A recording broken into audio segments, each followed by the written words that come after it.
सबको इज्जत सबको रोटी, दो बातें हैं मोटी मोटी, सबको इज्जत सबको रोटी। जय भीम, जय मूल्य निवासी साथियों, आप देख रहे हैं MNT न्यूज नेटवर्क। इस वक्त हम उत्तराखंड में हैं, किच्छा विधानसभा में। हमारे साथ है प्रत्याशी, आइए हम इनसे बातचीत करते हैं। सर, आपका नाम? राम नरेश द्वारे। सर, आप कौन सी पार्टी से चुनाव लड़ रहे हैं? People's party of India democratic. आपका चुनाव निशान क्या है सर? फलों की टोकरी। आप किन मुद्दों को लेकर चुनाव लड़ रहे हैं? हमारी पार्टी फुले अम्बेडकरी विचारधारा को और मूल निवासी संकल्पना को लेकर चल रही है।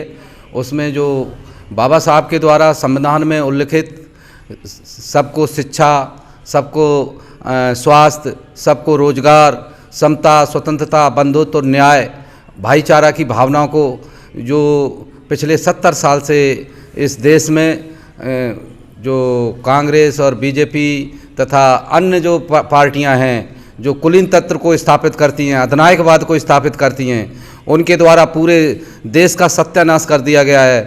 बड़े बड़े जो हमारे संस्थान लगाए गए थे, जो बड़े बड़े उद्योग लगाए गए थे देश के, उनको आज पहले कांग्रेस सरकार के द्वारा, फिर ये इस समय वर्तमान में बीजेपी सरकार के द्वारा उनकी नीलामी की जा रही है, उनको बर्बाद किया जा रहा है। जिसमें हमारे मूल निवासी समाज के बच्चों को रोज़गार मिलता था, वो रोज़गार ख़त्म किए जा रहे हैं, निजीकरण का बढ़ावा दिया जा रहा है।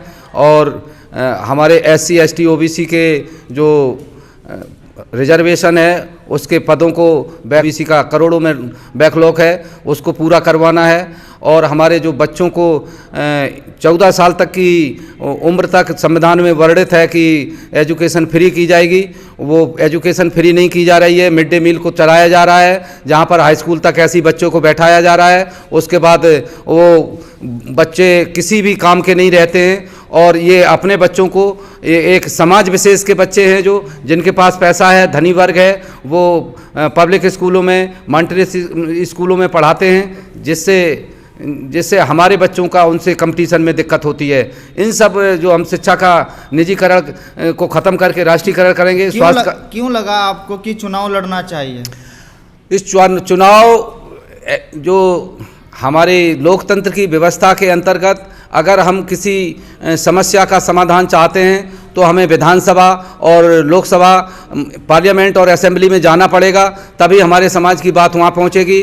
और हम बहुमत के साथ अगर सरकार बना लेते हैं तो जो हम अभी आपको बताए थे शिक्षा, स्वास्थ्य और रोजगार के जो हमारे प्रॉब्लम्स हैं, वो हम वहाँ पर जाके अपनी सरकार बना के हल करेंगे।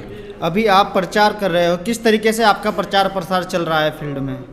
प्रचार फील्ड में सही तरीके से चलेगा। हमारे जो पीपल्स पार्टी ऑफ इंडिया के कार्यकर्ता हैं पूरे विधानसभा क्षेत्र में फैले हुए हैं और सभी गांव-गांव में जा रहे हैं।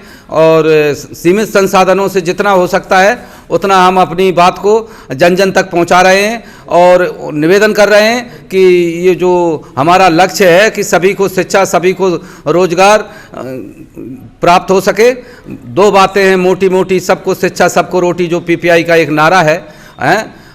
अभी आप फील्ड में जा रहे हो, जनता क्या सवाल कर रही है प्रत्याशी से? आपसे भी करेगी तो क्या सवाल कर रही है? जनता कहती है कि अभी जो भी विधायक आते हैं, विधायक बन जाते हैं, 5 साल बाद तक आते नहीं हैं, हमको तो ऐसे ही छोड़ देते हैं। तो उस जनता को मैं ये समझाना चाहता हूँ कि मेरे द्वारा जो ये पार्टी का, हमारे SC ST OBC माइनॉरिटी समाज के द्वारा जो पार्टी का गठन किया गया है, ये हमारी और आपकी पार्टी है। अपनी समस्याओं के लिए आप खुद खड़े हों, आप खुद चुनाव लड़ें और आप अपनी समस्याओं के समाधान के लिए जब आएंगे तभी समाधान होगा। और ये जो हमारे 70 साल से जो शासन कर रहे हैं वो एक अभिजात वर्ग है, वो वर्ग आपकी समस्याओं का समाधान नहीं करेगा। आपकी पार्टी किस विचारधारा को लेकर काम कर रही है? हमारी पार्टी फुले अम्बेडकरी विचारधारा को लेकर काम कर रही है, जिसमें समता, स्वतंत्रता, बंधुत्व, न्याय निहित है। जो किच्छा विधानसभा की जनता है, वोटर से, उनको क्या अपील करना चाहेंगे हमारे चैनल के माध्यम से? हम सभी अपने विधानसभा क्षेत्र के सम्मानित मतदाताओं से यही अपील करूंगा कि जो शिक्षा, स्वास्थ्य और रोजगार जो हमारी मूलभूत समस्याएं हैं, हमारे बच्चे पढ़ लिख के तैयार हो जाते हैं और निजीकरण के कारण ये उद्योगों में, पूंजीपतियों के कारखानों में 10 लाख, 15 लाख, 20 लाख रुपया खर्च करने के बाद, पढ़ने के बाद 5,000, 10,000, 15,000 की नौकरी कर रहे हैं। इन सबको ख़त्म करके हम राष्ट्रीयकृत और राज्यीकरण करेंगे इस उद्योगों का, और जो स्थानीय लघु उद्योग जो ख़त्म किए गए हैं उनको हम दोबारा तैयार करेंगे, और जो स्थानीय स्तर पर ये भ्रष्टाचार और करप्शन जो फैला हुआ है, जंगलों की कटाई हो रही है, अनधिकृत खदान हो रहा है, पर्यावरण का नुकसान किया जा रहा है, तो ये जनता से कहेंगे